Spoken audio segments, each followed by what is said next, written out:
Right, so we're back on the triangle job. Tom came in and plastered it Saturday, so that's still drying. Obviously, it was freezing last week, so we never put the roof on. We were out 14 degrees yesterday, but I think we're down to about 10 today.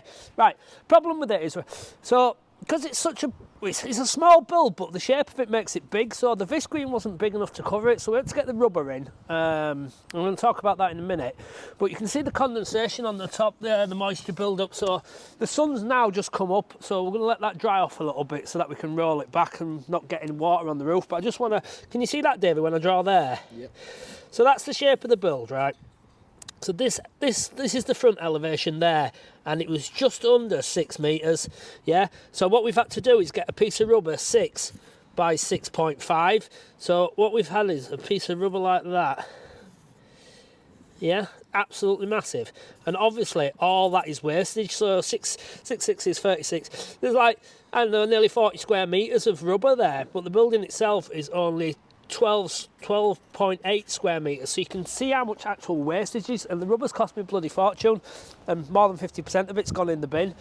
So what we're going to do now is, they've gone round, we've not been able to show you it all basically, because we'll try and get this job finished for Christmas, and videoing obviously takes time and that, but you can see there they put the soffit on. We put the gutter trim down the side as well.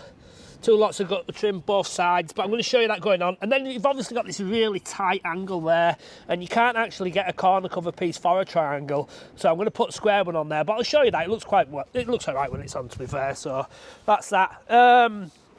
The free PAS load, we'll talk about that as well. I'm still running the competition obviously, but I'm going to just make it run a little bit longer, because rail strikes, they're striking as well, but the mail strikes, I've had very few entries, there's not many at all, so I'm still going to give everybody a little bit of a chance to get on with that. So where are we now? We're going to let this rubber dry off a little bit. I'm going to put some fascia on the front of this, and I'm going to show you the corners going on as well. Right, so I've got all my trims on, got all my fascia on, 2-pack gutter trim running down both side elevations. Now how am I going to glue this roof now? If I roll it all back this way, I'm going to have masses of it hanging over the sides. I can roll that back, that's fine, but what I'm going to do, I think, is I'll roll that one back like that, glue that, roll that corner back till I meet that glue point, roll that, and then pull this one back and the same as well and glue it. That's my plan anyway, see how it goes. We've actually got a break at whether the sun's out now, so condensation's gone off at roof as well, which is good. You can see the angle there, that pot on the end of there. The reason why I put that on is I'm hoping to get a gutter bracket there, like for a bay window gutter bracket, and a normal right angle one there as well, but we'll see how that goes. Right, so that's your roof finished. I'm going to walk you around and explain details on corners and that, obviously because it's a triangle. Right, the people who make the rubber roof trims, they don't make anything apart from a right angle. So again, with the fascia, you've got a fascia right angle corner there, but because you've got such a point on it there, visually from the front it looks right there. Yeah, we fixed that square to there, but on the back, on the corner here where it pulls away, there's just a gap there, but you can't do anything about that because you can't actually get when that goes round. So we've sealed that with silicone, and that's the finish on that. That looks nice enough. It's the same with these top corners as well, for the P trim. They only do a right angle, so that's sat on there like that. That's your gutter trim. The other side's exactly the same, apart from the angle's not as steep. And then you've got your gutter trim, so we'll have gutters both down both sides, and I'll explain to you down at the bottom and why we did what we did.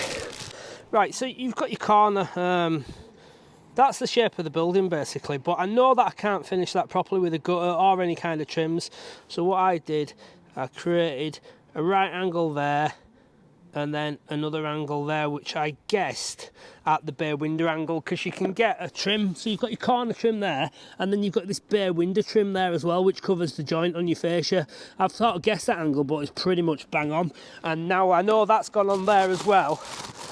They do an exact same gutter bracket as well, so that'll sit nicely on that angle there. We'll have a normal right angle there, and we'll have the outlet probably there, maybe I'd imagine, or there. But so I've got a gutter the full length now, so the full building is pitching from front to back, straight down the sides, so the water will go down, it'll come off the sides and it'll head its way down here as well. And it'll all go in the gutter, which is what I wanted. So that's how you can finish that. You can't finish it on a point because you can't successfully put your gutter on, and you can't get a nice trim on a point detail as well. But that's it. That is your roof done. We're going to have a go at the metal now. I'm thinking what I'm going to do is try and flex a sheet round this corner. but maybe not. Looking at it, it's quite a strong angle on that. That's probably like nearly a 45-degree angle, but we're gonna have a go, see what we can do with that. Right, so we've it started raining, so we've managed just to get the roof done in time, and I know the weather's going to be bad. We've got a good day tomorrow, so we should be able to get the doors and cedar on in time. But I just wanted to get one of these on just so see if I could do it. So what we've done, we've started there, we've riveted it to our resilient bar, which we fixed to there, and we've flexed it round the corner. I don't know if you can see it. Probably best looking up there, David, if the cameras don't get wet, on the lens. And you can see the detail of the roof there. It actually looks not too bad at all, but I know my gutters are going to work now. So we've got this steel round this corner like that, so we can go both sides. No jointing there, no flashing required, so I'm pleased with that as well. So tomorrow, hopefully we'll get rested metal on, we'll get doors in and we'll get cedar. So please like and subscribe, and I'll see you tomorrow.